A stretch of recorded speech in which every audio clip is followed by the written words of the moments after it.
Hello friends. देखिए, एक बार एक राजा ने अपने मंत्री और मंत्री उसका दोस्त भी था, तो उससे गुफ्तगू करते हुए उन्होंने कहा कि काश मंत्री, ये वक्त कभी नहीं बीतता, मैं सदैव राजा रहता, मैं सदैव बादशाह रहता, और कितना अच्छा होता कि हम लोग सदैव इतने ही पावरफुल तरीके से अपनी ज़िंदगी जी रहे होते। तो मंत्री ने जवाब दिया कि हुजूर, अगर ये बात आपके पिताजी ने सोची होती तो आपको तो नंबर ही नहीं आता। मतलब ये कि इस दुनिया में अगर कुछ सतत है तो वो है परिवर्तन। परिवर्तन को चाहे या न चाहे आपको स्वीकार करना ही पड़ेगा। और अगर आप स्वीकार कर लेते हैं तो आपकी ज़िंदगी आसान हो जाती है, और अगर आप स्वीकार नहीं करते हैं तो निश्चित रूप से परिवर्तन तो होगा ही, और आपकी जो मन स्थिति है उस पर बड़ा नकारात्मक प्रभाव पड़ता है।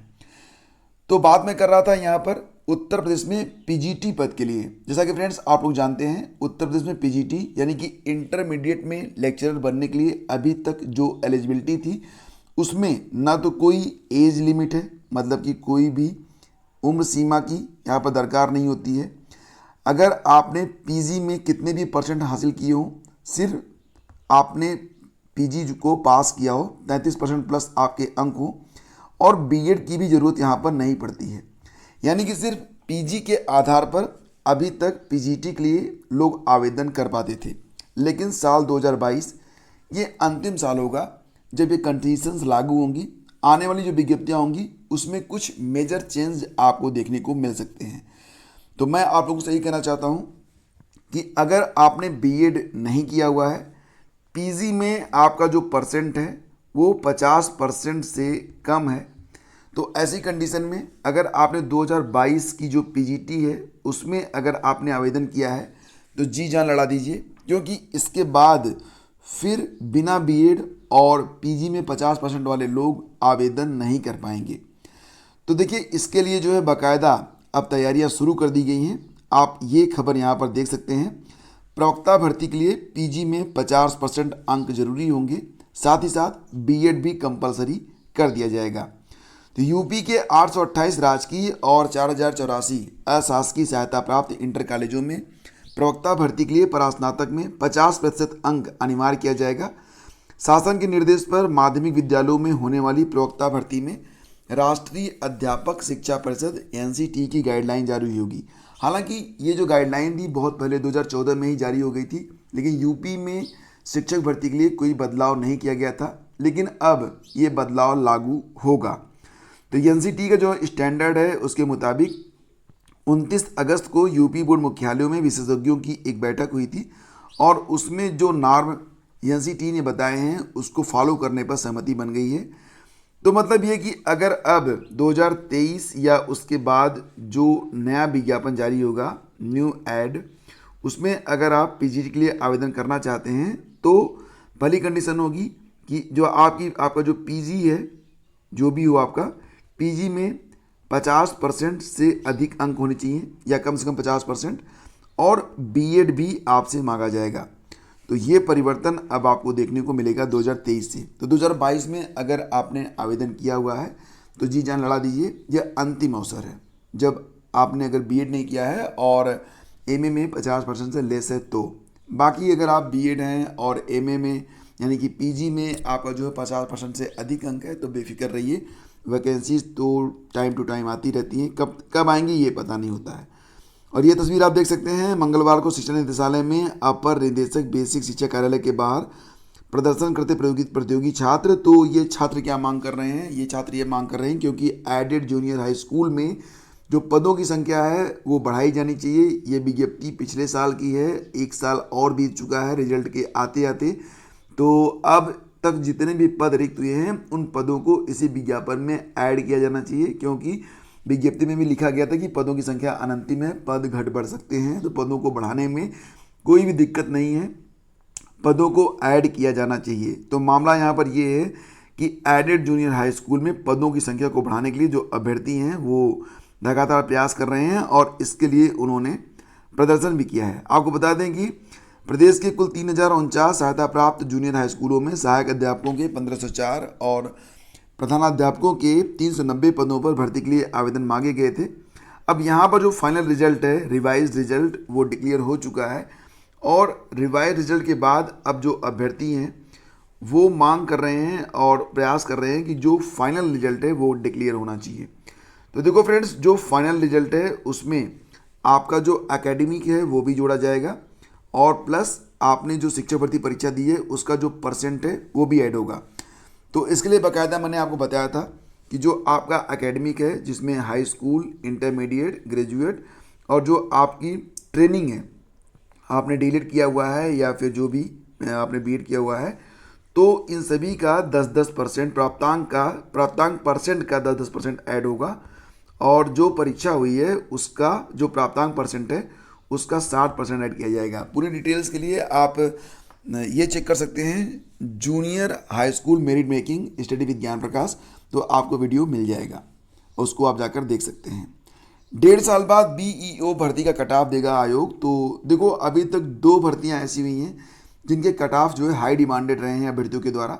अभ्यर्थी जानना चाहते हैं कि ये जो कट ऑफ है वो कब जारी होगी और कट ऑफ कितनी गई थी। इसके लिए आरटीआई का भी सहारा लिया गया था। तो फिलहाल खंड शिक्षा अधिकारी यानी कि ब्लॉक एजुकेशन ऑफिसर बीईओ का जो कट ऑफ है और आरओ एआरओ 2016 का जो कट ऑफ है, ये दोनों कट ऑफ आयोग जल्द ही जारी करने जा रहा है।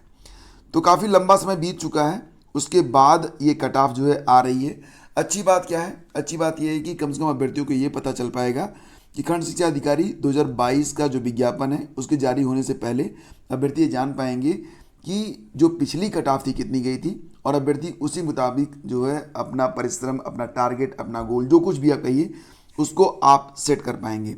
वैसे फ्रेंड्स देखिए, आपका जो लक्ष्य है वो सर्वोपरि है, उसको टारगेट पर रखिए और कोशिश करिए कि आपका जो कंपटीशन है वो सिर्फ एक बच्चे से नहीं है, बहुत ही मेधावी लोगों से है। तो अपना जो दिमाग है उसको हमेशा पॉजिटिव रखते हुए लगातार स्टडी में लगे रहिए, नोट्स बनाइए, रिवाइज कीजिए, पढ़ते रहिए तब तक जब तक कि आप सफल नहीं हो जाते हैं। और देखिए यहाँ पर मैं आपको बताने वाला हूँ कि आरओ एआरओ 2022 का जो विज्ञापन जारी होने जा रहा है उसमें जो लोग, अच्छा सबसे पहले आपको एलिजिबिलिटी क्लियर कर देते हैं कि आरओ और एआरओ की जो एलिजिबिलिटी होती है वो क्या होती है। देखो आरओ में कई सारे पद होते हैं कई विभागों से। सामान्यतः जो लोग स्नातक हैं, ठीक है, सामान्य रूप से जो लोग स्नातक हैं वो लोग आरओ के लिए एलिजिबल होते हैं। एआरओ के लिए आपका ग्रेजुएट होना चाहिए प्लस ओ लेवल होना चाहिए। अब ओ लेवल जो लोग नहीं किए हैं, इसके बाद जो लोग कंप्यूटर डिप्लोमा किए हुए होते हैं, तो कौन कौन से कंप्यूटर डिप्लोमा हैं जो कि ओ लेवल के समकक्ष हैं वो मैं आपको यहाँ पर बताने वाला हूँ। बाकायदा इसके लिए डॉक्टर देवेश चतुर्वेदी अपर मुख्य सचिव उत्तर प्रदेश शासन ने 5 मई को ये विज्ञप्ति जारी की थी कंप्यूटर कोर्स ओ लेवल और उसकी समकक्षता के निर्धारित किए जाने के संबंध में। ये जो शासनादेश है इसको आप टेलीग्राम चैनल स्टडी विद ज्ञान प्रकाश पर जाकर प्राप्त कर सकते हैं।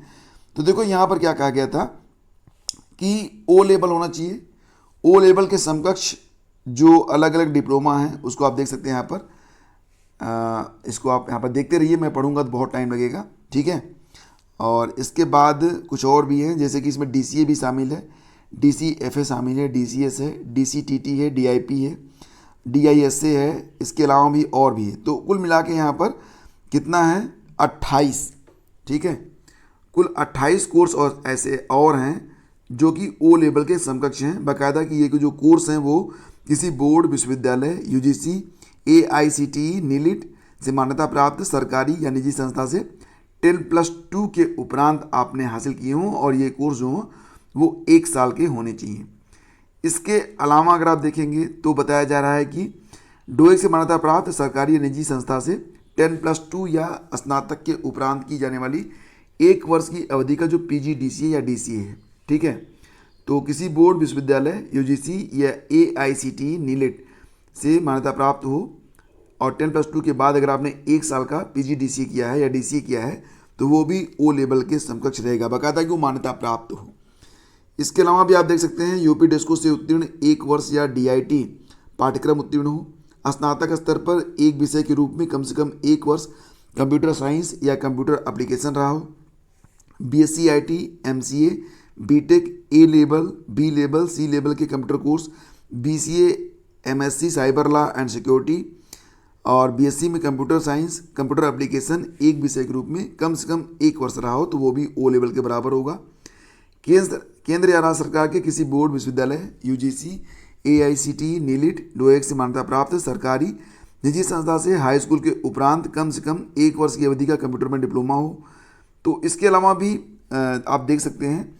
अब देखो, मैं बार बार बोर्ड विश्वविद्यालय, यूजीसी, एआईसीटी, नीलिट नहीं बोलूँगा, बस आपको लास्ट लाइन बता रहा हूँ कि कोई भी 1 वर्ष की अवधि का पाठ्यक्रम हो और वो ये जो शासनादेश है अगर इसमें उल्लिखित है तो वो ओ लेवल के समकक्ष माना जाएगा। और यहाँ पर कहा जा रहा है कि यह शासनादेश भविष्य में विज्ञापित होने वाले चयनों पर लागू रहेगा। ठीक है, तो ये शासनादेश आपके लिए बहुत इंपॉर्टेंट है। इसको अगर आप डाउनलोड करना चाहते हैं तो आप वीडियो का डिस्क्रिप्शन चेक कर सकते हैं, या फिर आप टेलीग्राम चैनल studyvigyanprakash.com पर जा सकते हैं, या आप ये ऑफिशियल वेबसाइट sasnadesh.up.gov.in पर भी जा सकते हैं। तो फ्रेंड्स, ये थी आज की पूरी अपडेट। अगर ये सेशन आपको अच्छा लगा है तो आप वीडियो को लाइक और शेयर जरूर किया करें। अब चलते चलते मैं आपसे एक प्रश्न करता हूँ, इसका उत्तर आप लिखिए और ये बताइए, हाल ही में संपन्न जो यूएस ओपन हुआ, यूएस ओपन 2022, बहुत सरल क्वेश्चन है, इसमें वोमन सिंगल का खिताब किसने जीता है? वोमन सिंगल की विनर कौन है? ठीक है, तो इसका उत्तर आप बताइए। और पूरा वीडियो देखने के लिए आप यूएस ओपन 2022 पर एक वीडियो मैंने अपलोड किया हुआ है, इसमें यूएस ओपन के बारे में सभी विनर्स के नाम हैं। इसके अलावा साल के बाकी जो 4 ग्रैंड स्लैम होते हैं, आपको पता ही है ना कि सबसे पहले क्या होता है, ऑस्ट्रेलियन ओपन होता है, फिर फ्रेंच ओपन होता है, फिर विम्बलडन होता है और फिर यूएस ओपन होता है। तो ये साल के 4 ग्रैंड स्लैम हैं जो कि खेले जा चुके हैं। तो इनके विनर कौन कौन से हैं, इनके बारे में कंप्लीट इन्फॉर्मेशन मैंने एक वीडियो के माध्यम से आपको प्रोवाइड कर दी है। वीडियो जाकर चेक कर लीजिए, क्योंकि इससे जो है 1-2 क्वेश्चन डेफिनेटली बनेंगे एग्जाम में। बहुत ही शार्ट वीडियो है, 8 मिनट में आपको सारा नॉलेज मिल जाएगा, तो मस्ट वॉच। और लिंक जो है वीडियो के डिस्क्रिप्शन और पहले कमेंट में आपको मिल जाएगा। Thank you so much, have a great day, जय हिंद।